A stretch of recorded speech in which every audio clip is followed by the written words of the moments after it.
Assalamu alaikum. Assalamu alaikum qarindoshlarım.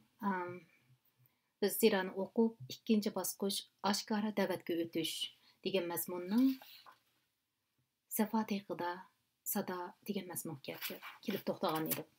Unda xostuvanda davomlashtiramiz. Ovozim kelyaptimi?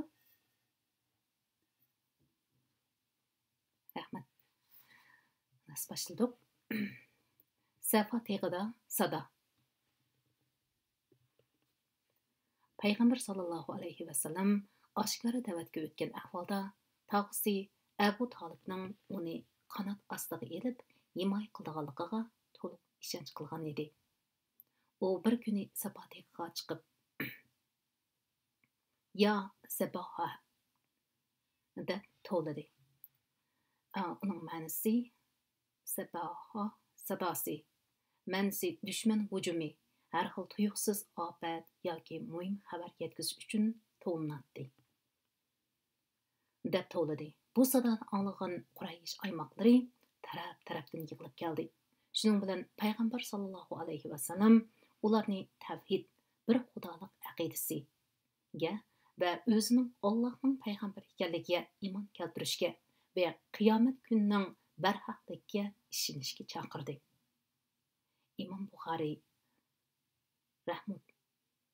rahimahulloh bu qissaning bir qismini Ibn Abbos raziyallohu anhudan rivoyat qilib mundoq deydi: "Yaqin aqrabolaringni ogohlantirgin" degan oyat nozil bo'lib edi.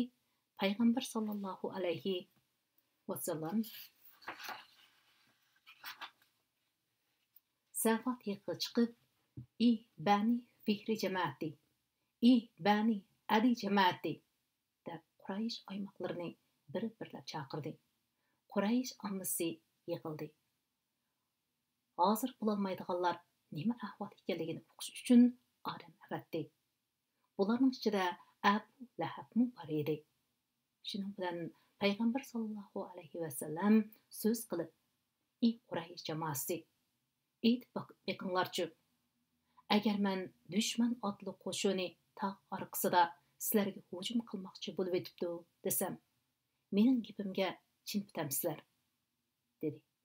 Ular birdak, "Shundoq, sening gapingga chin putimiz, sening rostchil, samimiy ekanligingga ishonamiz" deyishdi.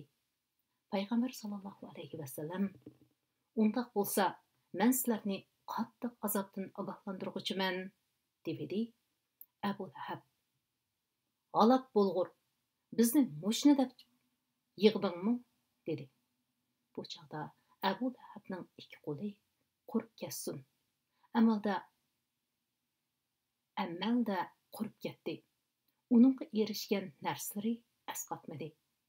U lavildab turgan o'tqa, ya'ni do'zaxga kirdi. Uning o'tin to'shig'ichi, ya'ni suvxanchi xotinimi lavildab turgan o'tqa kirdi. Uning bo'ynida mahkam eshilgan arg'amchi bo'ladi degan sura nozil bo'ldi. İmam Muslim rahimulloh bu qismning yana bir tarafini Abu Hurayra raziyallohu anhudan naql qilib mundoq deydi: "Yaqin aqrabolaringni ogohlantirgin" degan oyat nozil bo'lgandan keyin payg'ambar sallallohu alayhi vasallam shaxslar bo'yicha va to'p bo'yicha chaqirib, "Ey Quraysh jamoasi, o'zinglarni do'zax azobidan qutqizinglar. Ey Ibn Kayib jamoati, sizlarmi o'zinglarni do'zax azobidan qutqizinglar. Ey qizim Fatima, senmi o'zingni Allohning azobidan qutqizgin. Alloh bilan qasamki, men sizlarga Allohning azobidan hech narsaga ora turolmayman. Oramizdagi urug' tuqqanchilik munosabati o'z yo'li bilan bo'ladi" dedi. Mana bu aniqlik darajasi nihoyatda yuqori va eng ochiq yetkazish sadosi edi. Payg'ambar sallallohu alayhi vasallam bu sado orqali o'zining eng yaqin urug' tuqqanlarga ilohiy elchiligini qabul qilish o'tirimizdagi urug' tuqqanchilik munosabatining muhim halqasidir. Arablarda Hozir ching'i chiqqan urug' tuqqanchilik asabiyati, ya'ni taraf bozligi, Alloh taoloning dargohidan nozil bo'lgan ogohlantirish holatida erib tugadi deganni aniq yetkazgan edi.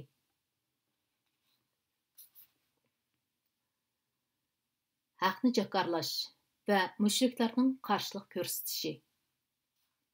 Haq ovozining yangroq sadosi Makka osmonida jaranglayotgan paytda Alloh taoloning sana buyurilganini, ya'ni Parvardigoringning amrini oshkor o'tirg'a qo'ygin.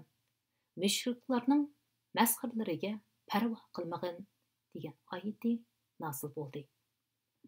Bunun bilan payg'ambar sallallohu alayhi vasallam ularning shirik xurafatlarining va asossiz afsonlarining abdi bashirsini echib tashlashga kirishdi. But haykallarning haqiqiy mohiyatini, uning naqadar qadr qimmatsiz narsa ekanligini ochiq oshkor o'tirg'a qo'yib, butlarning ojiz va keraksiz bir nima ekanligini amaliy misollar bilan tushundirdi. Butlarga sig'inish va uningga cho'qinishni o'z bilan Xudo o'tirsida vosita qilayotganlarning oshkora ozg'unlikda ekanligini ro'shan dil pokitlar bilan bayon qildi. Go'yo chaqmoq guldirmamisi tinch havo bo'shlig'ida aks sado paydo qilgandek, mushriklarning ozg'unlikni va butga cho'qinishning hamoqatligini oshkora o'tirg'a qo'yish Makkilarning g'azab o'tini lavultibdi. Ularda bir xil tashabbusni yot ko'rish va inkor qilish to'lqini mavj urdi. Qurayishlar ushtumtut maydonga kelgan bu yangi iqimni to'smoqchi bo'ldi. Chunki bunda qilmaganda ularning ko'ni an'anaviy meroslari xavfga uchraydi. Qurayishlar tadbir qo'llanmoqchi bo'ldi. Chunki ular bir Allohga iymon keltirib, ko'p ilohlarni inkor qilish va Muhammad sallallohu alayhi vasallamning payg'ambarligiga iymon keltirib, qiyomat kunining haq va rostlikka ishonish deganning ma'nosi boshqalarning mulkida emas, hatto o'zining jini va mol mulkidami to'liq ixtiyorligi bo'lmaydigan ravishda mutlaq bo'ysunish va o'zini atash ekanligini, aniqroq qilib aytganda, bu ularning diniy imtiyozdan foydalanib arablar ustidan yurgizadigan xo'jayinlik o'rnini yo'qotish, Alloh va Allohning payg'ambarining roziligi uchun o'z nafsining rohat farog'atidan voz kechish, shundoqla yana ota-bobolaridan qolgan an'anaviy aqida qarashlarni tashlab, o'zlarining ruhiy, e'tiqodiy, ijtimoiy va siyosiy holatlarda uzul kesil o'zgarish hosil qilish ekanligini, undan boshqa tuvan va o'ttira tabiqidagilar ustida o'ynatadigan qonliq qamchisini to'xtatish va ata oqshom o'tkazayotgan gunoh ma'siyatlardan qo'l uzish ekanligini bilib olgan edi. Shun ular o'z vujudidagi ulug'liq va yaxshilikning ta'siridan emas, balki inson kelgusi hayotida gunohda azvaylamoqchi bo'ladi. Qur'oni Karim Sura Qiyomat 75-sura 5-oyat. Qonligi uchun o'zlarining huquq, imtiyozlarini vaqtliq tuvallatib qo'yadigan bu yangi vaziyatni zotli qabul qilg'isi kelmadi. Qurayshlar yuqorqilarni nihoyat obdan to'nib yetgan edi. Lekin ular insoniy fazilat va axloqiy kamolatda eng yuksak darajada ulug' bo'la oladigan qavm jamoat ajdodlar tarixida tangdishi yo'q, eng ishonchlik, eng rostchil va eng samimiy bir ariga qarata nima deb iymon qo'ya olsin? Ular nima qilarini bilolmay hayron bo'lishdi. Ular haqiqatdanmi hayron bo'lishga tegishli edi. Ular uyan o'ylab, buyan o'ylab, ko'p bosh qatirgandan keyin oxiri Abu Talibning qishig'i berib, uningdan atoq enasining harakatini cheklashni talab qilmoqchi bo'ldi. Shunga ular o'zlarining bu talabiga jiddiylik, haqqoniyat libosini kiydirib, Abu Talibga Muhammadning ilohlarimizni tashlashga da'vat qilishi, bu ilohlarimizning foyda ziyini va kuch-qudratining yo'qligini so'zlab yurishi aşı ilahlarimizni qattiq haqoratlaganlik va ayblaganlik. Mushu dinga e'tiqod qilib kelgan necha avlod ajdodlarimizni ozg'un gumrohlarga chiqarib, ularni aql farosatsiz deb qaraganlik demoqchi bo'lishdi va shu an tashkillanib Abu Talibning qo'rasiga keldi. Quraysh elchilari Abu Talib qo'rasida. Ibn Issoq rahimahulloh mundaq degan: Quraysh mudavvarlaridan bir necha arbob Abu Talibning qo'rasida paydo bo'ldi. Ular Abu Talibga: "Ey Abu Talib, sen bilasan, qarindishingning o'g'li payg'ambar sallallohu alayhi vasallamni demakchi. Bizning ilohlarimizni qapsab tillayotdi. Dinimizni ayblab, bizni aql idroksiz kishilarga, ota-bobolarimizni ozg'unlarga chiqaryotdi. Uni yoki o'zing to'sig'in, yoki bizning to'sishimizga yo'l qo'ygin. Chunki sen biz tarafda, uni to'sish ishini biz o'zimiz o'rinlaymiz" deyishdi. Bu chaqda Abu Talib elchilarga chiroyli gaplar bilan o'zra xoliq aytib, ularni yondirdi. Payg'ambar sallallohu alayhi vasallam Alloh taoloning dinini tashviq qilish va tavhid da'vatini qanot yaydirishni burunqidekla davomlashtirib Hojilarni da'vatga quloq selishdan cheklash to'g'risidagi kengash. Mushu kunlarda Quraysh kattalari boshqacha bir g'amga patdi. Sababi payg'ambar sallallohu alayhi vasallam oshkora da'vatga o'tganiga bir qancha oy bo'lmayla haj mavsumi yiqilib qolgan edi. Qurayshlar arab qabillaridagi haj qilguvchilarning pat orada Makkaga to'p-to'p bo'lib kelganligini biladi. Shunlar Muhammad sallallohu alayhi vasallam haqida aplashtirib fitna ig'vo tarqitish yo'li bilan bu da'vatning hojilar orqali butun arablarga tarab ketishining oldini olmoqchi bo'ldi va musha haqda birlikka kelib olish uchun Valid ibn Mughiraning uyiga jam bo'lishdi. Valid ularga: "Bu haqda hammanglar bir fikrga kelinglar. Gapinglar bir yerdan chiqsin. Biringlar yana biringlarni yolg'onga chiqaradigan yoki biringlarning so'zini yana biringlar rad qiladigan ish bo'lmasin" dedi. Ular: "Sen degin" deyishdi. Valid: "Yo'q, o'zinglar danglar, men anglab baqay" deb turib oldi. Shun ular kahin, ya'ni ma'nisi chiroqchi deyilmekin dedi. Valid: "Yo'q, Alloh bilan qasamki, u kahin emas. Biz kahinlarni jiq ko'rgan. Uning deganlari kahinlarning qiliplashgan so'z iboralari va saj'i qobiyalarga hargiz o'xshamaydi" dedi. Ular: "Undaqda sarang deyli" deyishgan edi. Valid: "Yo'q, u sarang emas. Biz sarang Majnun bo'lganlarni ko'rgan. Saranglarning ro'yi holatining qanday bo'lganligini bilamiz. Muhammad saranglardek bo'g'ilib, siqilib, egiz-pas so'zlab yurmaydi" dedi. Ular: "Amisa shoir deyli" dedi. Valid: "Nada shoir bo'lsin. Biz she'r turlarining qo'shoq, qofiya, g'azal, nasr, oddiy va murakkab vaznlarining hammasini bilamiz. Uning deganlari hargiz she'r emas" dedi. Ular: "Sehrgar deyli" dedi. Valid: "U degan sehrgarmi emas? Biz ko'plagan sehrgarlarni, ularning sehr yo'llarini ko'rgan. Muhammadning ishi ularning dam selish va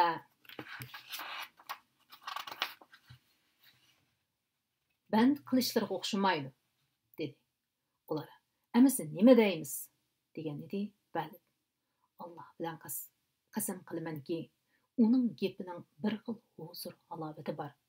Uning asli yildizi bir. Tarmoq shoxchalari bog'ning baroqson notalariga o'xshaydi. Uning haqida nimalar demanglar, hamon chinib qoladi. Shunga uningga bir oz yaqin keladigan so'z shuki, uni sehrgar danglar. U sehrgarga o'xshash ota-bola, er-ayol, qon qarindosh va yurt mahalla orasiga orozliq soladigan gap so'zlarni elib keldi" dedi. Shundan so'rin qatnashchilari shu bo'yicha ish ko'radigan bo'lib tarqalishdi. Yana boshqa rivoyatlarda Valid kengash ahlining hammasining so'zini rad qilib chiqqandan keyin ular Validga dal joyida tushadigan gap bo'lsa sen demamsan deyishgan. Shuning bilan Valid menga bir oz muhlat beringlar, men bu haqda o'ylab ko'ray degan. Va o'ylanib bir hozirdan keyin so'rin qatnashchilarga yuqorqi so'zini qilgan. Alloh taolo Valid haqida Muddassir surasidagi 18-oyatdan 25-oyatgacha bo'lgan oyatlarni nozil qilib, Validning o'ylanib ko'rish ahvolini tasvirlab mundaq deydi. U payg'ambar va Qur'on haqida o'ylandi. Qur'on to'g'riliq nima deyishni va qandoq bo'hton qilishni planladi. La'nat bo'lsinki, u qandoq planladi. Yana la'nat bo'lsinki, u qandoq planladi. Ondan u qaridi. Ondan qo'shimsini turdi va chiroyini purishtirdi. Ondan iymondan yuz o'rdi. Payg'ambarga agishishdan takabburlik bilan bosh tortdi. Bu kallamulloh emas, faqat o'ginilgan sehrdir. Bu faqat inson so'zidir, dedi. Kengash ahli bu qarorni ma'qullagandan keyin darhol ijro qilishga kirishdi.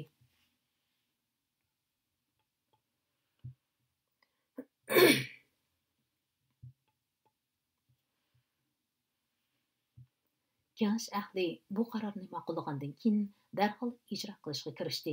Shuning bilan Quraysh doiralari hojilar keladigan har qaysi yo'l egizlariga jazo to'saqlarni qurib, o'tgan kechganlarning hammasini to'qitib, payg'ambar sallallohu alayhi vasallamdan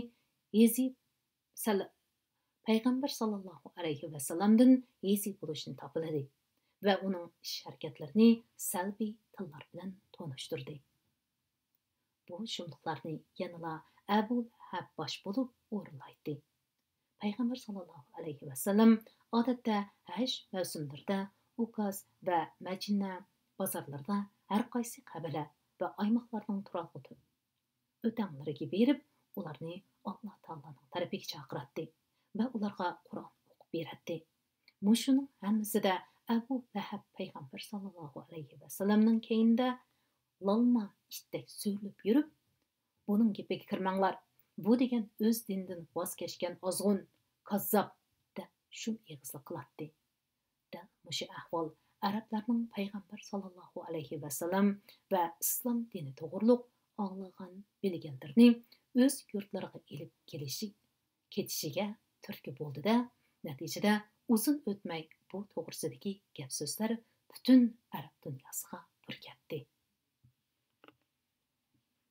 İslam da'vatini cheklash uchun qo'llanilgan chora-tadbirlar. Quraysh doiralari payg'ambar sallallohu alayhi vasallamni islom da'vatidan yoki undaq yoki bundaq ishlarning hech qaysisi to'siyolmaydiganligini to'nib yetib, bu haqda qayta o'ylashib ko'rishdi va bu da'vatni unumli cheklash uchun tuvandagidek chora-tadbirlarni tuzib chiqdi. Birinchi, masxir qilish, kamsitish, yeklab chatga qiqish, yolg'onni chiqarish va kulgiga aylantirib ta'sirni yo'qotish. Ular bu usullar orqali musulmonlarni yetim qoldirmoqchi, ularning ma'naviy irodasini sundirmoqchi bo'ldi. Shung ular payg'ambar sallallohu alayhi vasallamga o'rinsiz tuhmatlarni chaplab, uni sattillar bilan tilladi. Payg'ambar sallallohu alayhi vasallamni chaqirmoqchi bo'lsa, "Ey Majnun sarang" deb to'laydi. Sura Hijr 15-sura 6-oyatda ular aytdi: "Ey Qur'on hosil qilingan odam, sen haqiqatan majnunsan."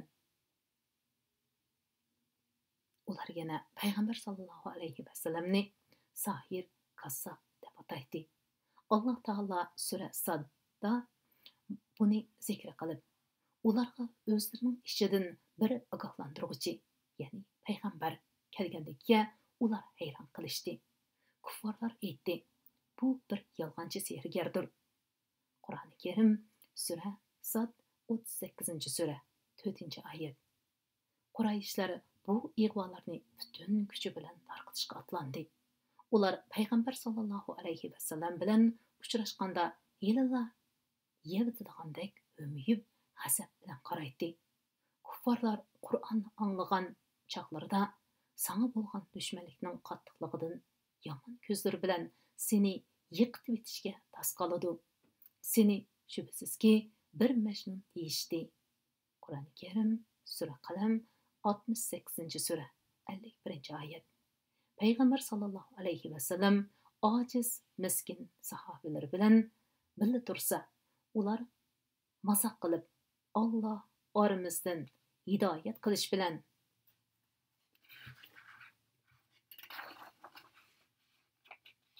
inom qilgan kishilar mushularmi deyishatdi. Alloh taolo bularga javoban: Alloh shukr qilguvchilarni obdan beradi emasmi dedi. Qisqasi, ular go'yo Qur'oni Karimda tasvirlangandek edi. Kuffarlar haqiqatan mo'minlarni masxara qilib kulatdi. Mo'minlar ularning oldidan o'tganda o'zaro ko'z qisishatdi. Uylariga qaytganda mo'minlarning qayfini qilib, mazza qilgan holda qaytishatdi. Mo'minlarni ko'rganda bular shaksiz adashqanlar deyishatdi. Ular mo'minlarni kuzatishga avatilgani yo'q.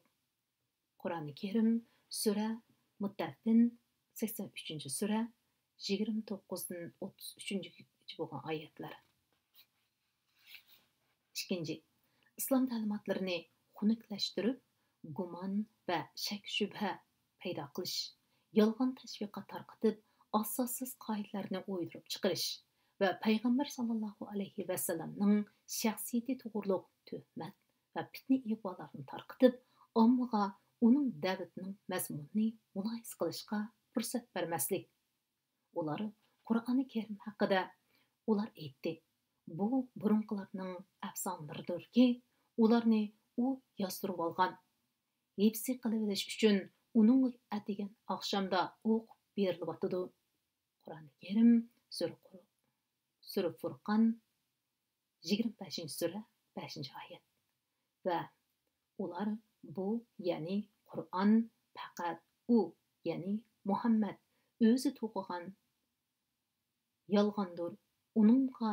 Uni to'qishga boshqa bir qavm, ya'ni ahli kitob yordam bergan deydi. Qur'oni Karim Sura Furqon 25-sura 4-oyatning bir qismi va qazolarni deyishatdi. Payg'ambar sallallohu alayhi vasallamning shaxsiyati to'g'riliq uningga Qur'onni bir inson ta'lim berdi. Qur'oni Karim Sura Nahl 16-sura 103-oyatning bir qismi deyishatdi. Payg'ambar sallallohu alayhi vasallamning shaxsiyati to'g'riliq bozorlarda biz tomoq yegandek tomoq yeydigan, biz mongandek mengib yuradigan bu qanday payg'ambar?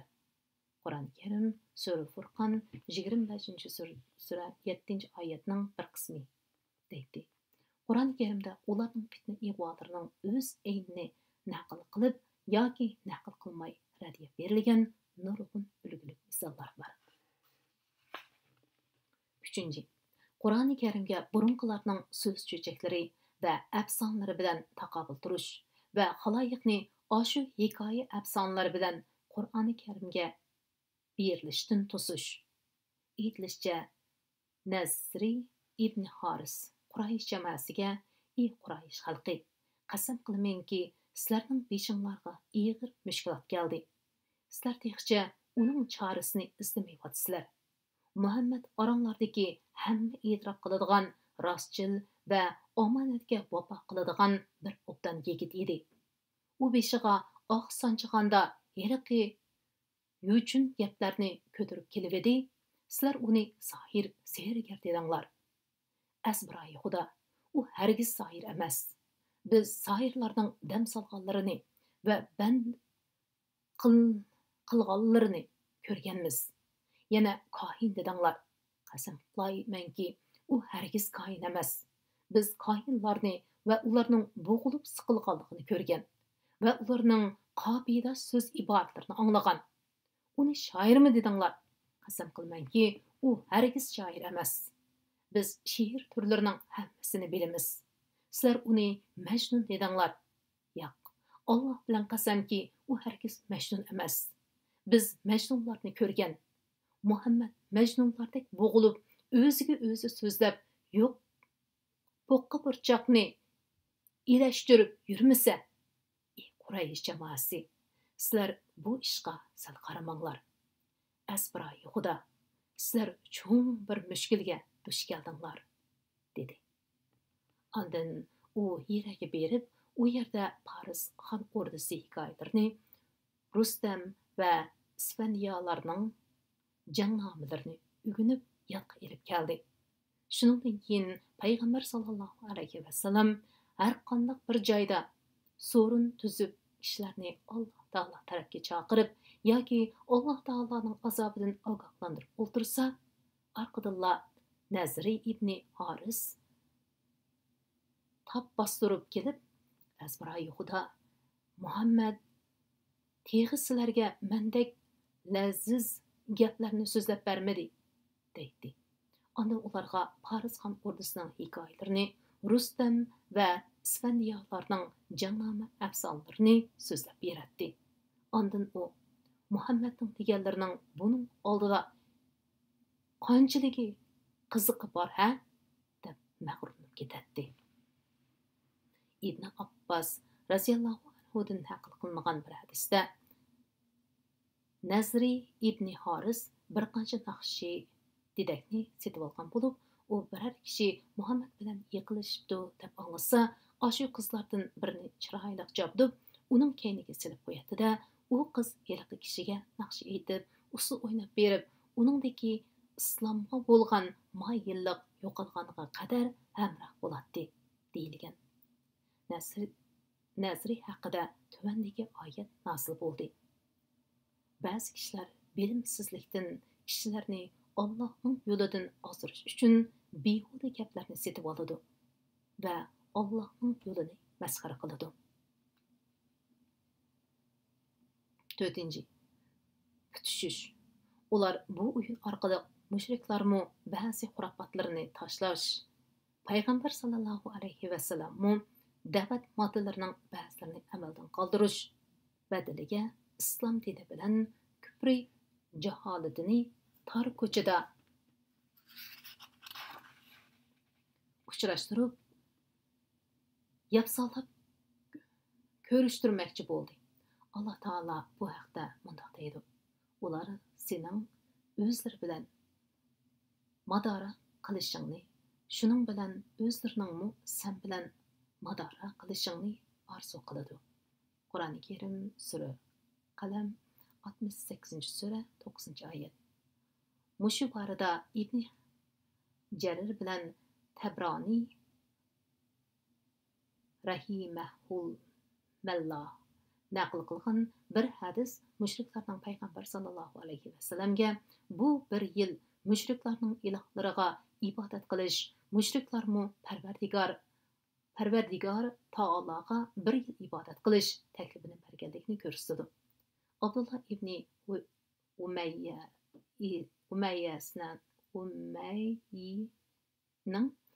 yana bir hadisida mushriklar payg'ambar sallallohu alayhi vasallamga sen bizning butimizni bir qitim suyib bo'sa qilsang, biz sana agishayli deganligi zikr qilingan. Ibn Sa'd rahmulloh naql qilgan bir hadisda mundoq deyilgan: payg'ambar sallallohu alayhi vasallam bir kuni Kaybni tavof qilyotdi. Asvad ibn Mutallib, Valid ibn Mughira, Umayya ibn Xalaf va Os ibn Vail Sahmi qatorliqlar uning oldini to'sidi. Bular al-yurt ichida ta'siri cho'ng shaxslar edi va "Ey Muhammad, bu yoqqa kelgin, qarshilashib o'tivermayli. Bizmi sen ibodat qilayotgan Xudoga ibodat qilayli. Senmi biz ibodat qilayotgan ilohlarga ibodat qilgin. Biz bu ishda o'rtoqlashaylik. Agar sening Xudoying bizninkidan yaxshi chiqib qolsa, biz to'g'ri yo'l tanlagan bo'larmiz. Navoda bizning ilohlarimiz seninkidan yaxshi chiqib qolsa, sen to'g'ri yo'l tanlagan bo'lasan, deyishdi. Bu chaqda Alloh taolo ular haqida tuvandagi surani nozil qildi. Ey Muhammad, seni butlarga cho'qinishga undiguchi kuffarlarga aytqinki, ey kuffarlar, sizlar cho'qinayotgan butlarga men cho'qinmayman. Qur'oni Karim Sura Kafirun 109-sura 1-2 oyat. Alloh taolo ularning ashu kulkulik yarashish taklifini yuqorqi keskin amri bilan rad qilib o'tdi. Bu haqdagi naqllarning o'xshamasligi ehtimol Quraysh shoirlarining mazkur tutishish taklifini bir necha qitim o'tirib qo'yganligidan bo'lsa kerak. Dahshatlik ezilish. Mushriklar yuqorqi chor tadbirlarni Nabuvat Payg'ambar sallallohu alayhi va sallamga payg'ambarlik iltifot qilingan yilining 4-yili yil beshida islom davlati o'shirin holatda oshkor holatga o'tgandan keyin bir-birlab yo'lga qo'yishga boshlagan edi. Vaziyat shu bo'yicha bir qancha hafta, hatto bir qancha oy davomlashdi.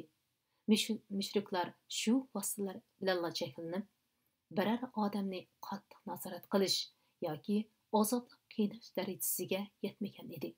Lekin ular bu vositalarning islom davlatini to'sishda ancha unum bermayotganligini ko'rib, qayta kengash chaqirdi. Kengashda Quraysh katiboshlaridan 25 kishidan tarkib topgan bir guruh tashkil qilindi. Payg'ambar sallallohu alayhi va sallamning tog'isi Abu Lahab bu guruhning raisligi saylandi. Kengashda guruh a'zolari qattiq bas munozara va atrofli muzokara qilgandan keyin Payg'ambar sallallohu alayhi va sallam va uning sahobalariga qarata islom diniga qarshi kurash qilish va uning payg'ambariga izzo ahonat qilishda bo'shashmaslik, islom diniga kirgan va uni qo'llaganlarni turli vositalar bilan azoblab qiynash, jismoniy jazoga tortish va rahimdillik qilmaslik degan keskin qarorni ma'qullashdi. Ular bu qarorni ma'qullagandan keyin ijro qilish masalasida bosh qotirishdi. Chunki bu qarorni ijro qilish musulmonlarga nisbatan bo'libmi iymotchisi yo'q ojiz musulmonlarga nisbatan o'ng'ay gap edi. Ammo payg'ambar sallallohu alayhi va sallamgacha u do'st dushmanlar orasida yuqori obro'ga ega nufuzli shaxs. Uni hamma odam hurmatlaydi. Ayrim yuzsiz odamiylik fazilatdan mahrum nodonlardan boshqa oq qorni farq etadigan kishilar bundoq nufuzli arboblarga til tekkizish va izzo ahonat qilishni or nomus deb biladi. Uning ustiga uni taqsi Abu Talib qanot ostiga ilib qattiq himoya qilmoqda. Halbuki Abu Talib ota-bobosidan tortib cho'ng o'tgan atoqli shaxslarning biri. Makka tavasida uning kepillik o'rniga daxli taruz qilishga va himmat doirasiga qo'l uzatishga kim betinollaydi? Mana bu savollar Quraysh doiralarini gohi o'ltirg'izib, gohi ko'pirib, qattiq dilg'ul qildi. Lekin ular o'zlarining diniy va siyosiy rahbarlik o'rniga va moddiy manfaatiga taqiladigan bundoq cho'ng foyda ziyon to'qinishi oldida tishlarini mahkam tishlab, sabr qochilarini chiqishdi. Payg'ambar sallallohu alayhi va sallamga qarata o'rinsiz chiqilib, yo'lsizlik qilish ahvollari ko'rilishga boshladi. Ularning boshlamchisi yanada Payg'ambar sallallohu alayhi va sallamning tog'isi Abu Lahab bo'ldi. U Quraysh doiralari yuqorqi qarorni chiqarib, da'vatni cheklashdan burunla Payg'ambar sallallohu alayhi va sallam oshkora da'vatga o'tgan tunji kuni o'zining pozitsiyasini ochiq bildirgan edi. Oldingi bablarda uning Bani Hashim jamoatining ayrim yig'ilishida va Safa teg'idagi yig'ilishda Payg'ambar sallallohu alayhi va sallamga qo'pollik bilan azor berganligini tilga ilib o'tgan edi. Yana boshqa rivoyatlarda u Ashu Safa teg'idagi yig'ilishda qo'liga tosh elib Payg'ambar sallallohu alayhi va sallamni urmoqchi bo'lganligi zikr qilindi. Abu Lahab Payg'ambar sallallohu alayhi va sallam payg'ambar bo'lishdan ilgari ikki o'g'li Utba va Utaybalarga payg'ambar sallallohu alayhi vasallamning ikki qizi Ruqiya va Ummu Kulsumlarni elib berib kelin qilib olgan edi. Payg'ambar sallallohu alayhi vasallam payg'ambar bo'lgandan keyin u ikki o'g'liga qo'pol so'zlar bilan besim ishlatib, payg'ambar sallallohu alayhi vasallamning qizlarini taloq qilib uzatdi. Payg'ambar sallallohu alayhi vasallamning ikkinchi o'g'li Abdullah qazo qilib edi. Abu Lahab xush bo'lgandan miyqida kulib, maslakdoshlariga Muhammadning nasli quridi deb uyma-uy kirib xabar yetkazdi. Oldingi boblarda Abu Lahabning haj mavsumi mezgilida va bozor raslarida payg'ambar sallallohu alayhi vasallamning so'zlarini ta'tir talash uchun uning keynidan so'rilib yurganligi bayon qilingan edi.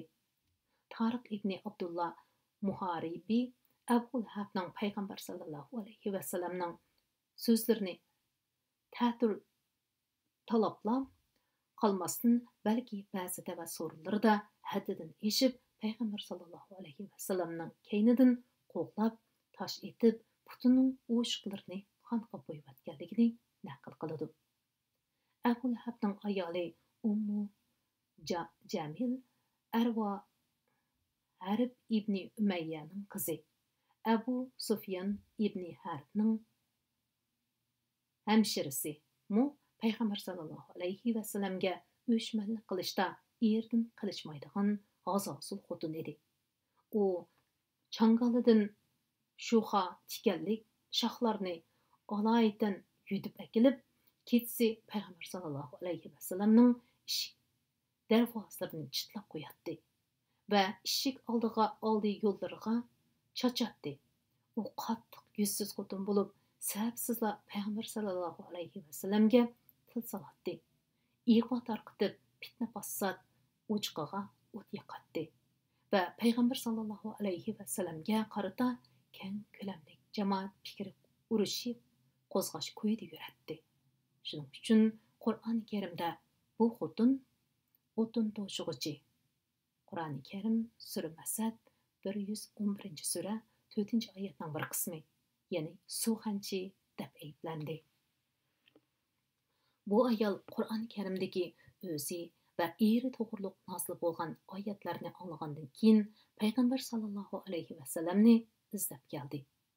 Bu chaqda payg'ambar sallallohu alayhi vasallam Baytul Haramda Kaybning yanida Abu Bakri raziyallohu anhu bilan birga o'tirdi. U xotinning qo'lida bir chanqal sheg'il toshmi bor edi. U payg'ambar sallallohu alayhi vasallam bilan Abu Bakri o'tirgan yerga kelib edi. Alloh taolo uning ko'zini payg'ambar sallallohu alayhi vasallamdan band qilib o'tgan chig'i u Abu Bakri raziyallohu anhudan o'zgini ko'rolmadi. Shung u: "Ey Abu Bakri, bayamqi hamrohing qani? U meni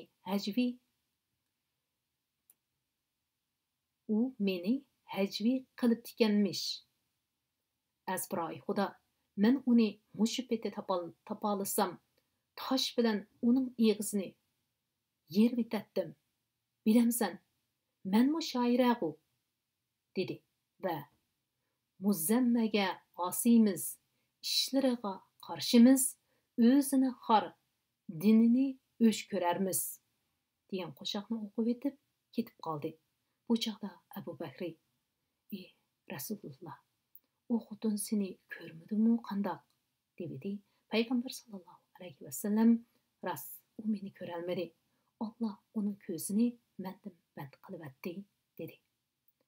Abu Bakri Bazzarimu bu qissani naql qildi.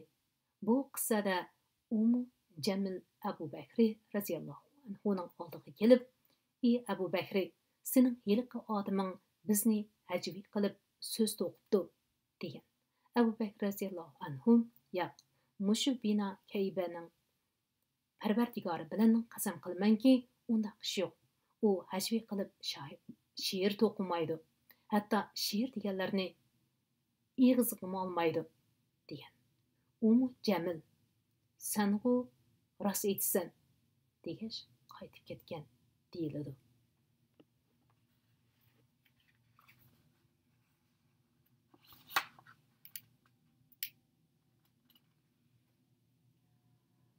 Hozir o'qib 40 minutlik o'qish bo'lib ketibdi.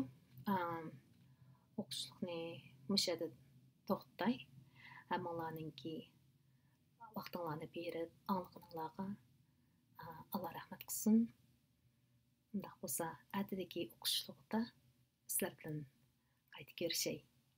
Rahmat sizlarga. Allohga emanet.